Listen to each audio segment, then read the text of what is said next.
Tax the rich, feed the poor, till there are no rich no more.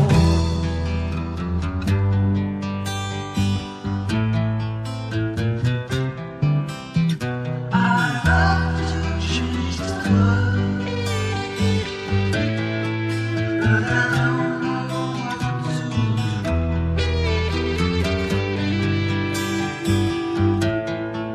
So I leave it up to you.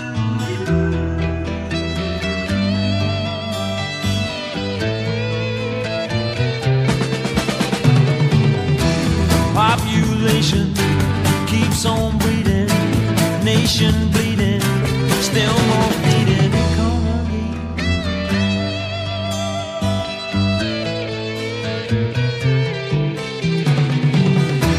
Life is funny, skies are sunny, bees make honey.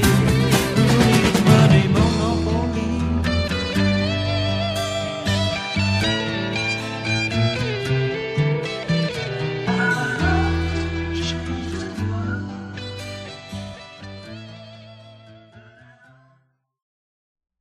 Welcome again, everyone, to Tirnassar Radio Ireland, working to re-establish human rights across the world. You are listening to Mike Montagne, original 1968 architect of mathematically perfected economy, speaking on mathematically perfected economy and absolute consensual representation. Archives of this program can be downloaded freely at tnsradio.com from the category Mike Montagne and from the domain perfectedeconomy.org. Original material, analyses, and solution, as always, are copyright and trademarked by yours truly, Mike Montagne. All rights and therefore claims of authority are reserved.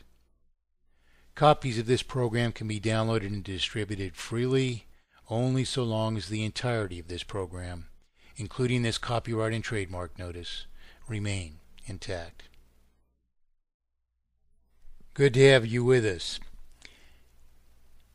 I spent quite a bit of time preparing a different program for today. It was a discussion that I had with a person who, in truth, took an adversarial position on monetary solution, and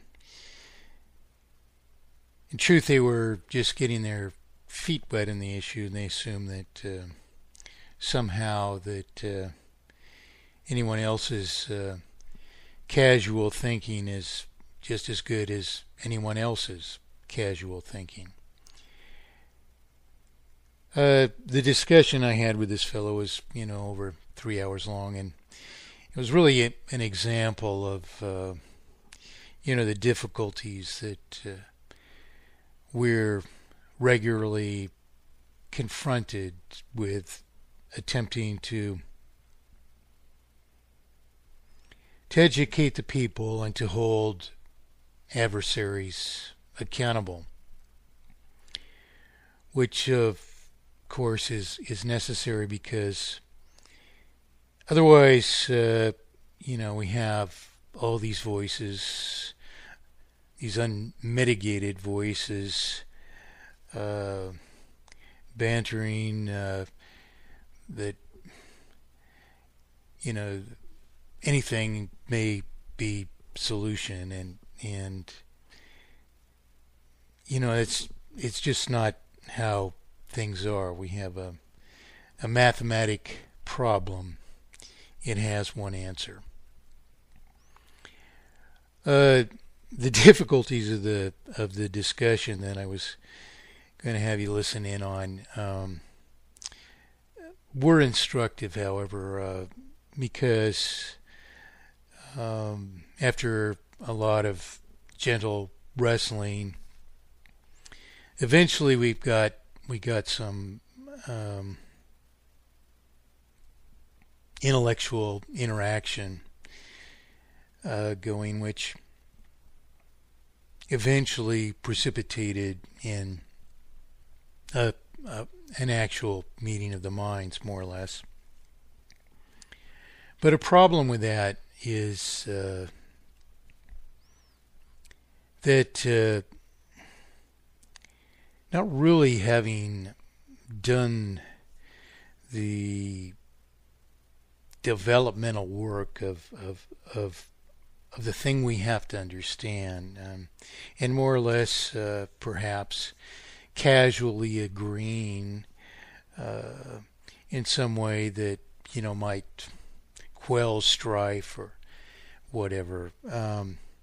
In truth, what often happens is a person reverts easily to, well, this other idea sounds just as good to me, or sounds better. It's easier to grasp.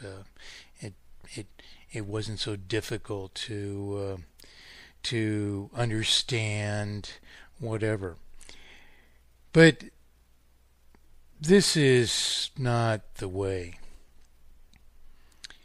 After 43 years of arguing, it's very clear to me that we, the people of the earth, have some very substantial issues insofar as developing quality ideas or opinions upon any matter. When it's such a vital matter, of course, it's very important. And so, in the course of what I do daily, I run into a pattern of thinking, or perhaps it would be better to call it non-thinking, in which people have these ideas about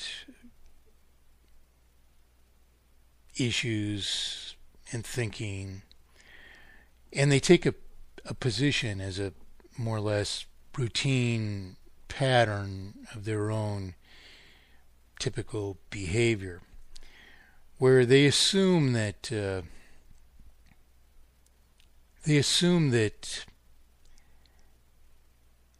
if they can ask a question that they can't perceive the answer, that there must not be an answer, and then the whole thing isn't even worth hearing. Out of laziness, they seek a way out of engaging themselves with a pattern of thinking that develops a quality idea which in fact is vital to them. So in the course of interaction over this issue, for instance, we might have a certain person who decides that an alternate solution is the way.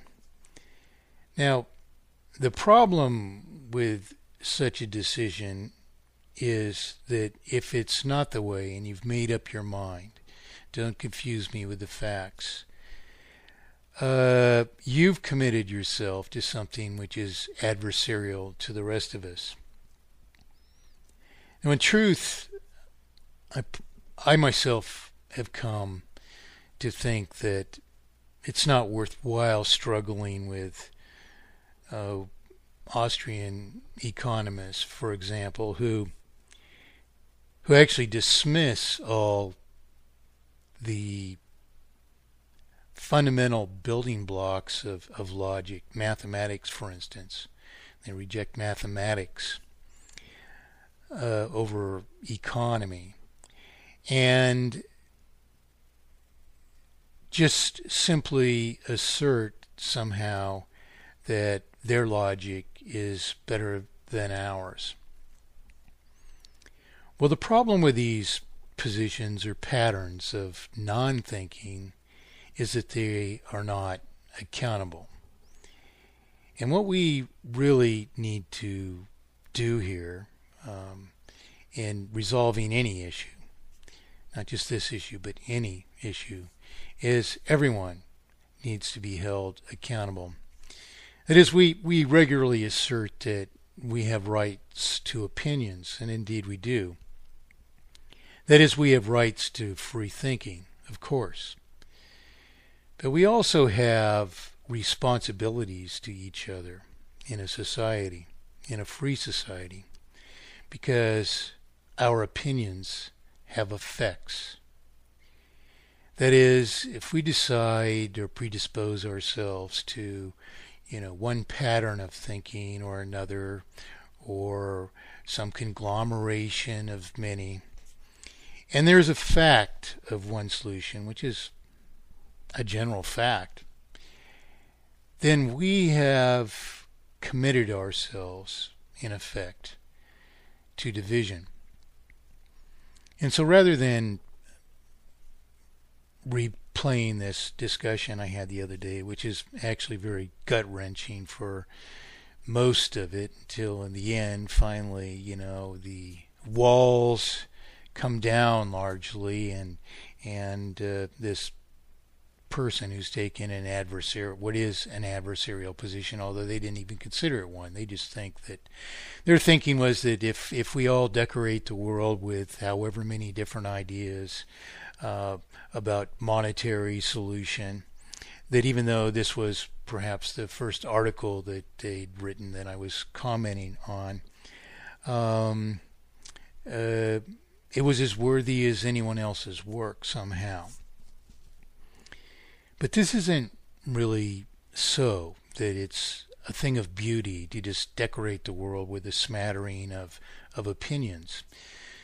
As I mentioned in another program, a woman down in New Mexico called me, better than a year ago, I believe, and to notify me that 125,000 children under the ages of 12 were roaming the streets of just Los Angeles, homeless. 125,000 children under the age of 12 in just one major city of the United States of America. And of course, this is occurring all over the world. So we sweep these things away and we say, because we are decorating the world with our own opinion, that somehow we're contributing to solution. But that's not true at all, especially when the ideas we are advocating, in fact, oppose solution, and that can be demonstrated. So this is something that's very, very important for us to understand. That is the nature of thought. What is it? Is it, of course, if it doesn't matter, no injury is caused by casual thinking. But we should always think whether our thinking matters, and even in casual affairs. If our lives are to be straightened out, we find even that the smaller, seemingly less important matters often contribute to other patterns in our lives, which those seemingly small things predicate and dispose us, as they do in regard to monetary solution, to